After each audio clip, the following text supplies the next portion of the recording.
Hello and welcome in our A one German series. आज हम बात करेंगे प्रीपोजिशन की। इन जर्मन लैंग्वेज प्रीपोजिशन क्या होती हैं? दैट मीन्स प्रापोजिशन। इन जर्मन लैंग्वेज प्रीपोजिशन को हम प्रापोजिशन कहते हैं। प्रीपोजिशंस क्या होते हैं और ये कैसे वर्क करते हैं उनकी हम बात करेंगे। सबसे पहले तो प्रीपोजिशन होती क्या है? सबसे पहले तो हमें ये पता होना चाहिए कि प्रीपोजिशंस होती क्या हैं।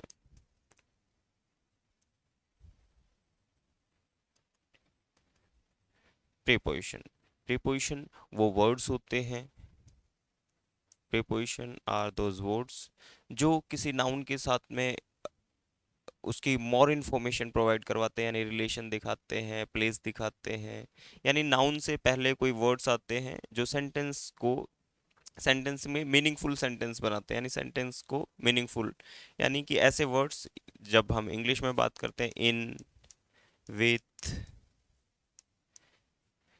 For, without, that type of words हम इनको प्रीपोजिशन कहते हैं। जब इंग्लिश में बात करते हैं, this is in preposition, this is with preposition.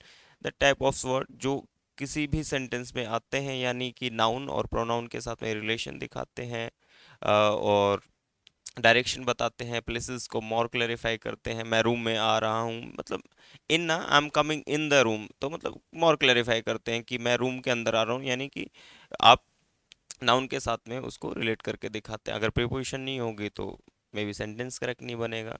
So preposition वो वर्ड्स होते हैं जो किसी नाउन जो नाउन के साथ में कनेक्शन दिखाते हैं, टाइम बताते हैं, और भी आप कह सकते हैं कि लोकेशन बताते हैं, एंड रिलेशंस दिखाते हैं। ऐसे वर्ड्स को हम प्रीपोजिशन कहते हैं।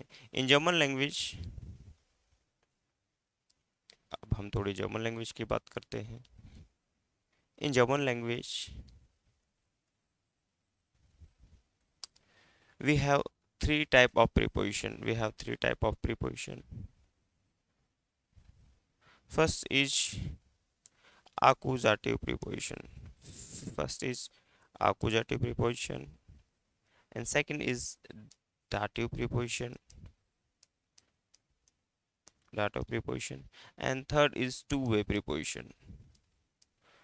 Two-way preposition या इसको वैक्सल प्रीपोजिशन भी कहते हैं। टू वे प्रीपोजिशन या वैक्सल preposition. In German language we have three type of preposition. हमारे पास तीन टाइप की प्रीपोजिशन होती है।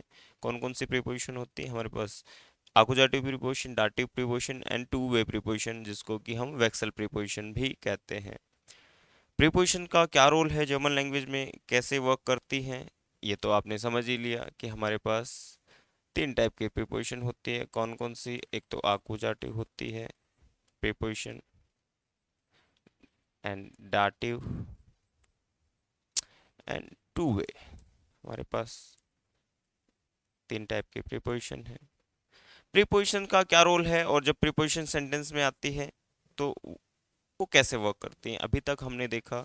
हियर इज, अब सेंटेंस जैसे जैसे हम आगे बढ़ते जाएंगे सेंटेंस का स्ट्रक्चर भी बदलता जाएगा, तो आप उसका भी थोड़ा ध्यान रखें। Subject, verb, and object. This is a normal sentence, very normal sentence, कोई भी लैंग्वेज का एकदम बेसिक सेंटेंस हो सकता है। Here is subject. सब्जेक्ट हमने बात की, नाउन होगा और प्रोनाउन होगा। नाउन और प्रोनाउन में तो आपको प्रॉब्लम होनी ही नहीं चाहिए। अगर हम यहाँ तक पहुँच चुके हैं, अगर आप ये क्लासेस यहाँ तक देखते हुए पहुँच चुके हैं, तो नाउन और प्रोनाउन में तो आपको प्रॉब्लम होनी ही नहीं चाहिए। Here is verb. कोई भी एक्टिविटी जो सेंटेंस में हो रही है उसको हम वर्ब कहते हैं। अगर वर्ब की बात करूँ तो वर्ब का conjugation in German language, verb का conjugation always depend on subject. यानी कि जब हम करते हैं हाइसे, डू हाइस्ट, एर एज द हाइस्ट, हाइस्ट, द टाइप ऑफ कॉन्जुगेशन हमेशा सब्जेक्ट पे डिपेंड होता है। And here is object. जब हम नॉर्मल सेंटेंस में बात करते हैं तो वहाँ पे वर्ब ऑब्जेक्ट डिसाइड करते हैं, यानी कि verb, if verb is dative तो ऑब्जेक्ट भी डाटिव आता था। इफ वर्ब हियर इज आकुजाटिव तो ऑब्जेक्ट भी आकुजाटिव आता था।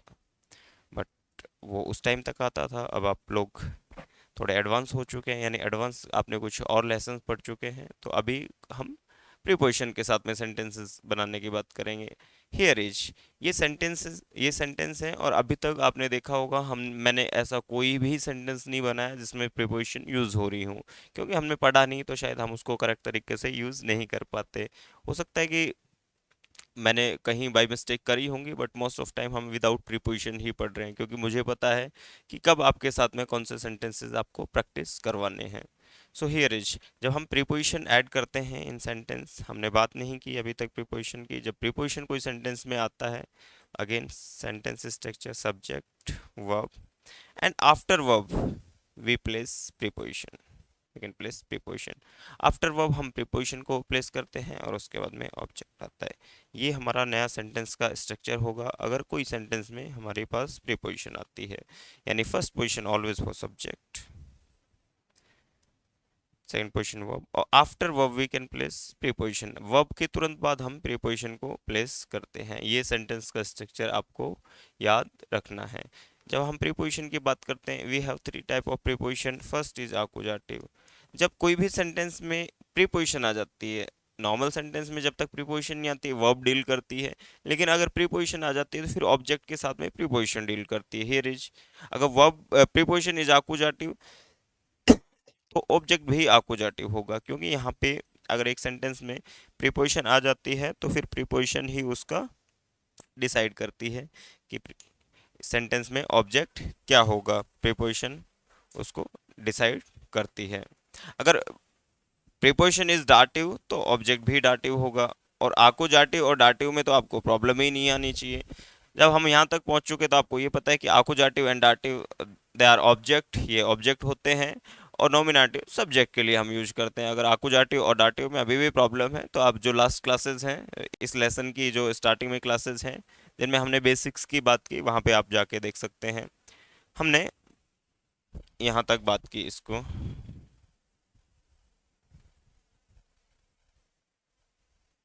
Here is, it is visible, okay, kind problem, हमने यहाँ तक बात की। तो प्रीपोजिशन ही डिसाइड करेगी, अगर प्रीपोजिशन आकुजाटिव है तो प्रीपोजिशन ऑब्जेक्ट भी आकुजाटिव होगा। जब आप यहाँ तक ये वीडियो सीरीज में पहुंच चुके हैं तो हमने बात की है यहाँ पे,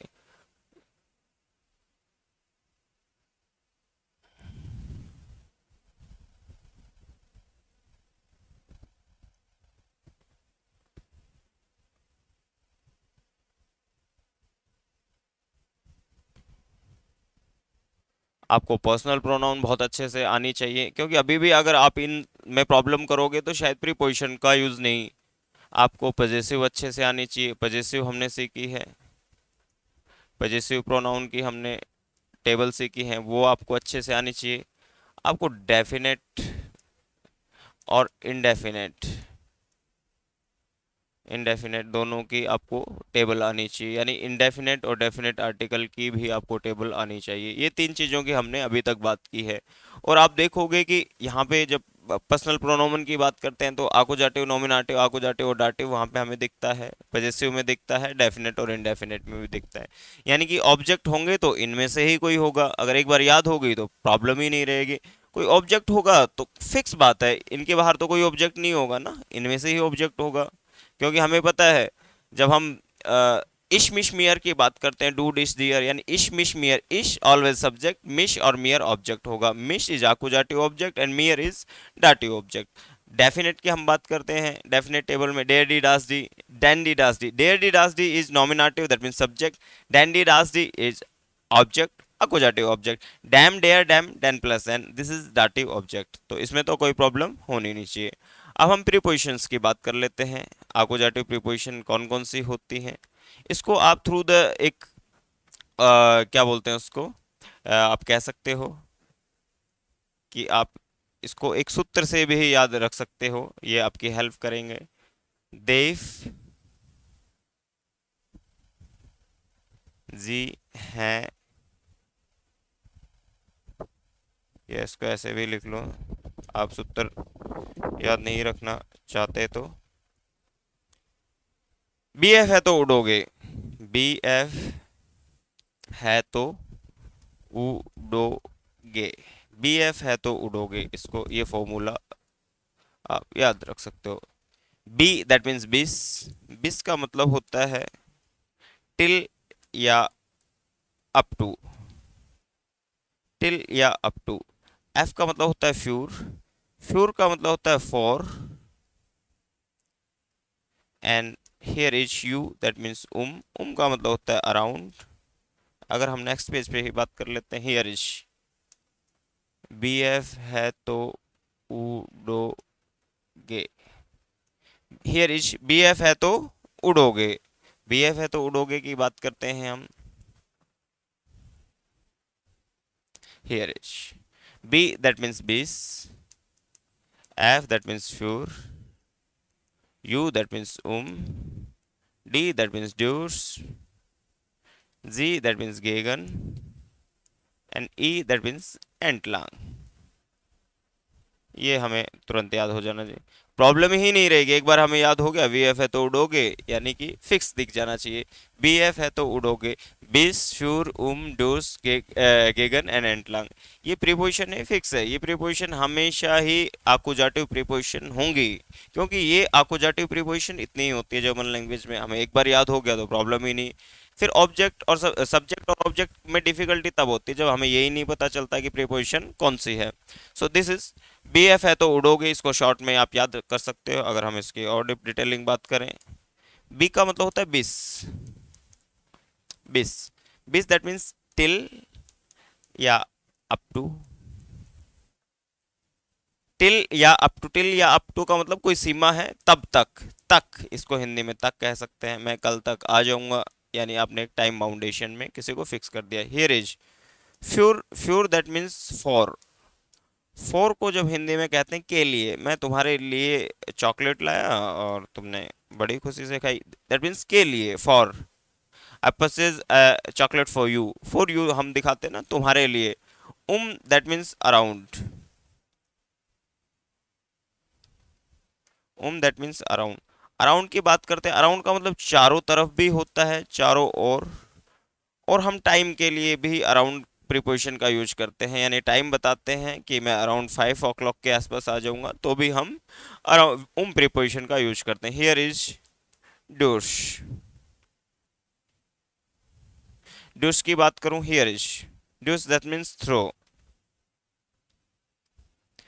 थ्रो यानी में से होकर गुजरना। में से, आप गेट में से आए हो ना, आप अंदर आए हो तो गेट में से आए हो। अगर आप बाहर जा रहे हो, हवा आ रही है तो गेट में से आ रही है। आप बाहर जा रहे हो तो गेट में से, विंडो में से, मतलब किसी में से हो के गुजरने के लिए हम डूश का यूज करते हैं। And here is गेगन।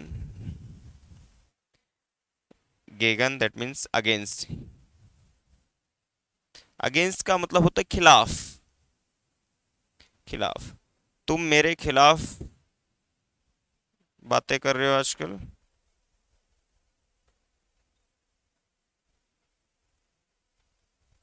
So here is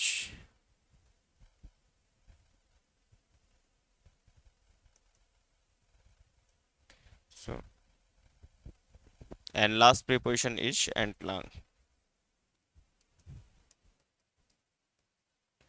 entlang का मतलब होता है side of, by the side of, या अलोंग साइड भी कह सकते हो आप इसको।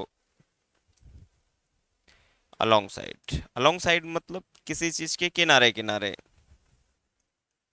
आप सड़क किनारे और नदी के किनारे ही चलते हैं, बीचों बीच नहीं चलते, that means along side. Along side the river, along side the street, that type of वो आप यूज कर सकते हो।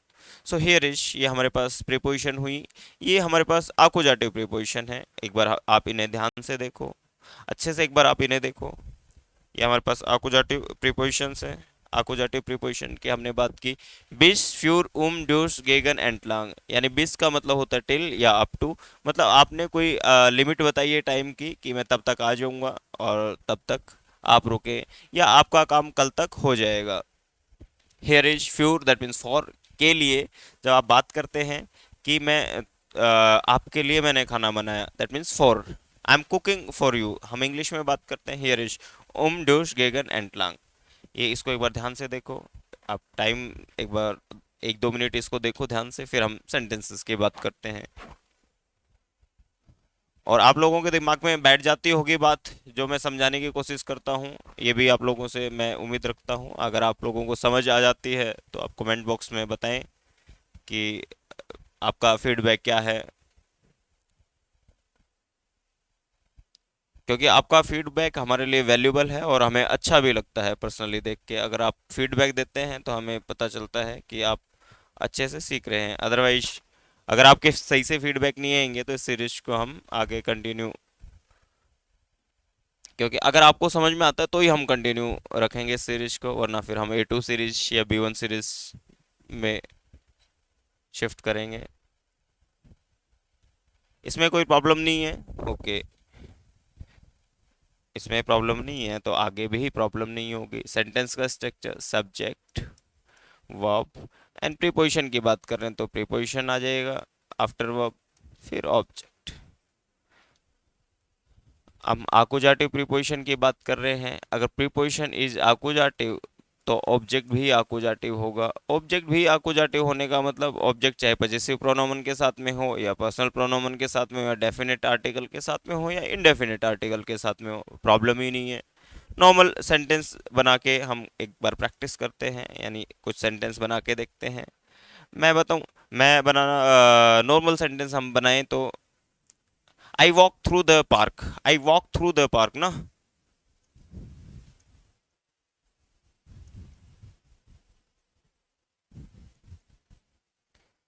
Park, this is normal sentence. अब इसमें मुझे प्रीपोजिशन दिख रही है सर, थ्रू, हियर इज, डूश, और डूश आकुजाटिव प्रीपोजिशन है। अब वॉक को क्या बोलते हैं, लाउफन, गेहन, आप यूज कर सकते हो गेहन, हियर इज, इश, गे है। आफ्टर वर्ब आप प्रीपोजिशन डूश ना, डूश, डूश आकुजाटिव प्रीपोजिशन है। अब पार्क इज डेयर पार्क, ओरिजिनल पार्क, पार्क का आर्टिकल डेयर होता है। अब डेयर है और ये आकुजाटिव है तो ऑब्जेक्ट आकुजाटिव हो जाएगा, यानी कि डेयर वाली टेबल हमें डेफिनेट वाली टेबल देखनी पड़ेगी। तो मैं यहाँ पे डैन कर दूंगा पार्क। डैन क्यों किया मैंने, क्योंकि मुझे पता है डेयर पार्क है, डेयर डी राज डी, डैन आकुजाटिव मैस्कुलिन ऑब्जेक्ट डैन, डन। आप लोगों को भी समझ में आ गया, इस तरीके से आप याद रख सकते हो। अंडरस्टैंड। और हम बात कर लेते हैं,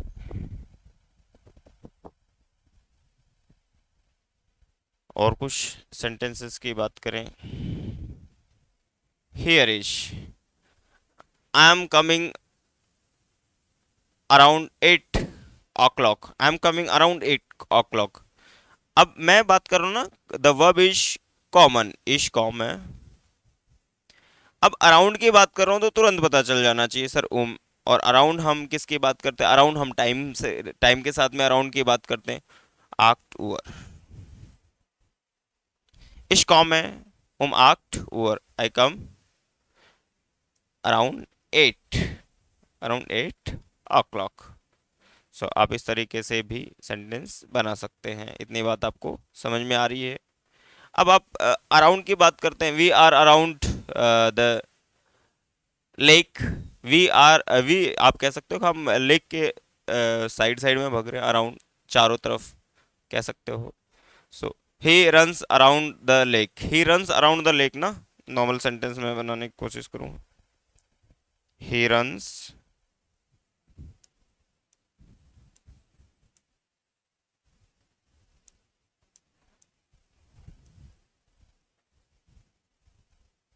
lake, he runs around the lake. अब नॉर्मल सेंटेंस है, इसको थोड़ा कलरफुल देखने में सही लगता है आपको जब मन में बात करें। हियर इज सब्जेक्ट, सब्जेक्ट की बात करें एयर, प्रॉब्लम ही नहीं होनी चाहिए। द वर्ब इज रन, तो इसको लाउफन कहते हैं, लाउफन दैट मीन्स टू रन। एयर लाइफ्ट, कंजुगेशन एयर लाइफ्ट। अब अकॉर्डिंग टू सब्जेक्ट वर्ब का कंजुगेशन, अराउंड की बात होगी, अराउंड का रिप्लेसमेंट से, क्योंकि प्रीपोजिशन हम अराउंड के लिए रिप्लेस करते हैं। अब द, अगेन डेफिनेट आर्टिकल। अब लेक को क्या बोलते हैं ये आपको पता होना चाहिए। लेक इज इन जर्मन डेयर जी, डेयर जी, दैट मीन्स लेक। डेयर जी, ओरिजिनल आर्टिकल डेयर है और ये आकुजाटिव प्रीपोजिशन है, बट हमें तो ऑब्जेक्ट लेना है। ये टेबल तो आपके दिमाग में बन रही होगी ना, डेयर डी रास डी वाली, डेयर डी,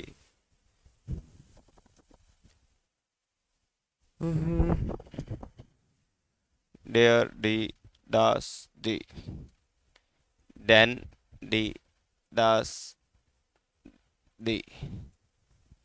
अब ये हमें तो नॉमिनेटिव और आकुजाटिव, आकुजाटिव तक की जरूरत है। तो अब ये आकुजाटिव प्रीपोजिशन है, लेकिन आप बात कर रहे हैं क्या था भाई, लेक ना, सो डेयर जी, ओरिजिनल इज डेयर, यानी नॉमिनेटिव तो ये है। अब हमें ऑब्जेक्ट चाहिए, तो डेयर का रिप्लेस यानी मैस्कुलिन का ऑब्जेक्ट आकुजाटिव क्या होगा, डैन होगा। तो यहाँ पे हियर इज डैन जी। ज्यादा प्रॉब्लम है नहीं, आप सोच रहे हैं उतना हार्ड है नहीं, समझ आ रही है। सो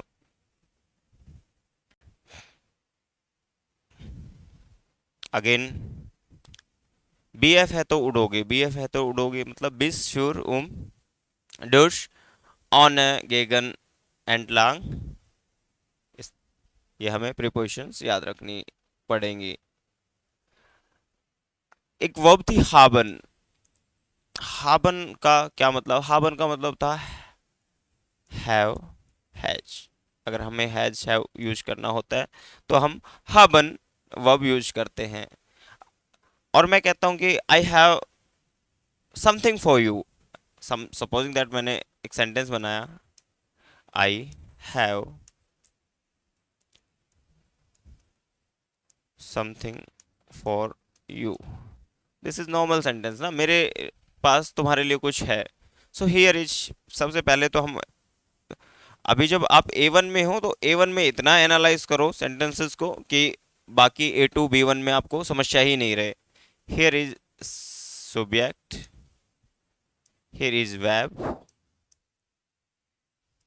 here is adverb, here is preposition and here is object।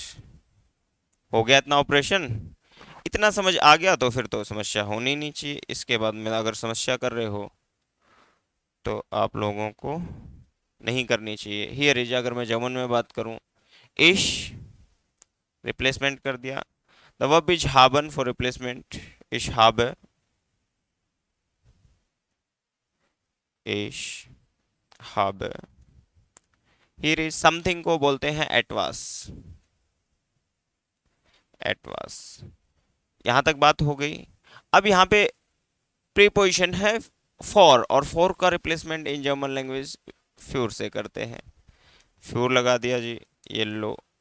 अब सर ये तो यू है, और ये यू क्या है, ये ऑब्जेक्ट है, ये आपको पता लगना चाहिए। और ऑब्जेक्ट कैसा है, ये ऑब्जेक्ट सर आकुजाटिव होगा। क्यों भाई, सपने आ रहे हैं आपको आकुजाटिव होगा? नहीं नहीं सर, आपने ये बता दिया कि जब हम फोर प्रीपोजिशन यूज करेंगे, यानी फोर, जर्मन लैंग्वेज में जब आकुजाटिव प्रीपोजिशन होगी तो ऑब्जेक्ट भी आकुजाटिव होगा। हियर इज, फ्यूर इज आकुजाटिव प्रीपोजिशन, तो जर्मन लैंग्वेज में आकुजाटिव ही प्रीपोजिशन होती है। अब ये पर्सनल प्रोनोमन की बात करें, इश मिश मियर, डू डिस डियर, डू डिश डियर, this is nominative, this is accusative and this is dative। इतनी बात हो गई। ये ऑब्जेक्ट है, ऑब्जेक्ट कौन सा है सर, accusative ऑब्जेक्ट है। और यू को रिप्लेस करने के लिए accusative ऑब्जेक्ट कहाँ है, डू डिश डियर, अभी डिश लगा देना है, ये लो। अगर यहाँ पे आपने डियर किया तो फिर आपका डियर रॉन्ग हो जाएगा, तो ऐसे मिस्टेक्स भी नहीं करनी। ये लो, यहाँ पे हमने पर्सनल प्रोनोमन की बात कर ली। कुछ डिफिकल्ट है नहीं, एक बार आपने सही तरीके से सीखा, काम आपका बन गया। समझ आ रही है? तो ज़्यादा सोचना नहीं है, सिर्फ कोशिश करनी है। और ऑन ए प्रीपोजिशन हमने बात की, ऑन ए प्रीपोजिशन भी होती है अकुजाटिव में। On A that means without, on A that means without. I am going without you, मैं तुम्हारे बिना चला जाऊंगा। इश ये है ना, प्रीपोजिशन ऑन है का मुझे पता है, ऑन इज आकुजाटिव preposition. I am going without you, अब यू की बात कर रहा हूँ तो डिस ही आएगा ना। अगर आप रेस्पेक्टिव वे में बात करना चाहते हो तो नीचे वाले जी का बात करो। समझ आ रही है? जी जी ईयर। तो ये आपकी बात है भाई। है कोई डाउट? है तो बोलो। आपको डाउट है तो आप पूछ भी सकते हो, आप कमेंट भी लिख सकते हो, शायद इसके बाद में डाउट नहीं बचने चाहिए। अगर फिर भी कोई डाउट रह जाता है तो डाउट यही है कि आपने, आपके पास स्टिल बहुत सारे नाउन्स नहीं है, आपने प्रीपोजिशन सही से याद नहीं की, आपने एडवर्ब्स क्या होते हैं, एडजेक्टिव्स वो लर्न नहीं किया अच्छे से, आपको ऑब्जेक्ट का नहीं पता चलता। इसके अलावा तो कोई तीसरी मिस्टेक होने के चांस नहीं है। अब अभी तक हमने सीखा, हमने पजेसिव प्रोनोमन की बात की, हमने पर्सनल प्रोनोमन की बात की, और वो हर एक सेंटेंस में आपको यूज होते हुए दिखेंगे। अंडरस्टैंड? तो आप ये भी याद रखनी है आपको बातें। और आप कुछ सेंटेंस प्रैक्टिस भी करके देख सकते हैं। दी ब्रिल है यानी चश्मा है, ये मेरी मम्मी के लिए है, यानी मेरी मम्मी के लिए ये चश्मा है, ये मेरी मम्मी के लिए, that means the glasses for my mother. The Brill है, दी ब्रिल है दैट मीन्स चश्मा। अब ब्रिल है यहाँ पे मैं सब्जेक्ट यूज कर रहा हूँ तो सेम आर्टिकल हो जाएगा। अंडरस्टैंड? अब यहाँ पे मैंने ईस्ट यूज किया, ईस्ट, दी ब्रिल है ईस्ट फ्यूर मायने मोटर। जो चश्मा है वो मेरी मम्मी के लिए है। अब चश्मा मम्मी के लिए है, फ्यूर, अब यहाँ पे सर क्या, वर्ब तो नॉमिनेटिव है, आप, और प्रीपोजिशन आकुजाटिव है।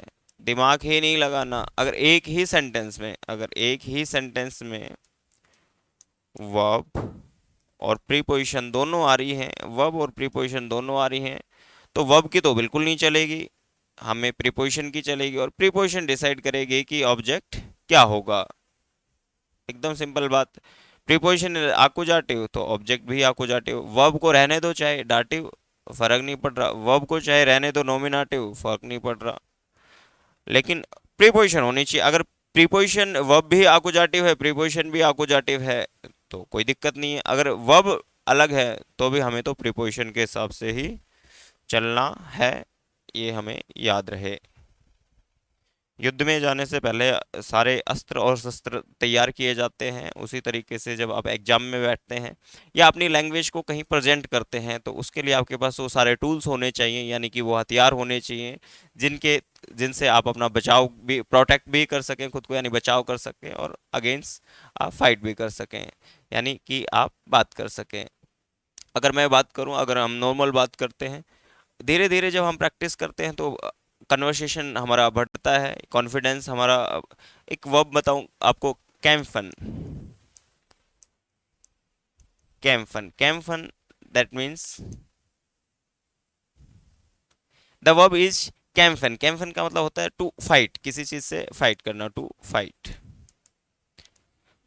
अब आजकल हम किससे फाइट कर रहे हैं? पूरी दुनिया कह रही है कि आजकल हम क्लाइमेट चेंज से फाइट कर रहे हैं। We fight against climate change. अगर मैं नॉर्मल सेंटेंस बनाऊं, we fight against climate change.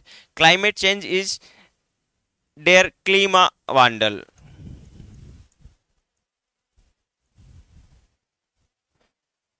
Climate change को कहते हैं डेयर क्लीमा वांडल। इतनी बात समझ में आ गई?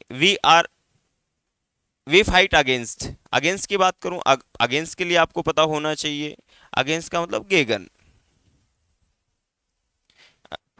सो अगर सेंटेंस बनाए, वियर, अब वियर के साथ में वर्ब का कॉन्जुगेशन क्या होता है? सेम ही रहता है, वियर कैम्फन। आफ्टर वर्ब प्रीपोजिशन गेगन, गेगन इज आकुजाटिव प्रीपोजिशन, तो ऑब्जेक्ट भी आकुजाटिव। आकु ऑब्जेक्ट क्या है? Climate change. अब डेयर है तो डैन हो जाएगा। डैन कहाँ से होगा? टेबल याद करनी पड़ेगी, क्लीमा वांडल, क्लीमा वांडल, we are fighting again climate change. हम क्लाइमेट चेंज के खिलाफ प्रैक्टिस, वो मतलब फाइट कर रहे हैं। अब हमने सेंटेंस की बात की, my father is against me, जो पापा जी हैं वही खिलाफ हैं, सो हियर इज माइन फादर ना, माइन फादर, माइन फादर इज गेगन मिश, पापा जी मेरे खिलाफ हैं या पूरी दुनिया ही मेरे खिलाफ है, आप ये भी सेंटेंस बना सकते हैं, बट आप बनाएंगे ऐसे कि प्रीपोजिशन के बाद में ऑब्जेक्ट आप आकुजाटिव ही रखेंगे, तो फिर आप प्रॉब्लम नहीं करेंगे। अंडरस्टैंड? बहुत सारे सेंटेंसेस बन सकते हैं, और आप अगर प्रैक्टिस कंटिन्यू प्रैक्टिस करेंगे, ये हमने प्रीपोजिशंस की बात की, अगर इनके साथ में आप प्रैक्टिस करते हैं तो बहुत अच्छा फायदा होगा। That means I am coming through the gate, अब गेट इज दी टूअर ना, दी टूअर, दी टूअर, इश कॉम है ड्यूस दी टूअर, I am coming through the gate, आपको ये भी आप सेंटेंस बना सकते हैं, I am coming through the window, I am coming through the river, the type of sentence आप प्रैक्टिस कर सकते हैं। आप कह सकते हैं कि ये गिफ्ट है, ये तो मेरे ब्रदर के लिए है, दास गिशिंग इज फॉर माइन ब्रूडर, ये जो हम खेल रहे हैं ये किसी और टीम के खिलाफ खेल रहे हैं। अंडरस्टैंड? वेर स्पिलन गेगन दी आंद्रे मानशाफ्ट, मानशाफ्ट दैट मीन्स टीम, हम किसी और टीम के खिलाफ खेल रहे हैं, दैट टाइप। अगर ये सेंटेंस आपके तभी बन सकते हैं जब आप के पास प्रॉपर वो नाउन हो जिनका यूज करके आप इन सेंटेंसेस को बना सकें, आपके पास प्रॉपर वो वर्ब्स हो जो इन सेंटेंसेस में यूज हो रही है, आपके पास प्रॉपर वो प्रीपोजिशन हो, आपके पास प्रॉपर वो पजेसिव प्रोनोमन हो, आपके पास प्रॉपर प्रोनाउंस हो, ताकि आप उनको बेटर तरीके से एक्सप्लेन कर सकें।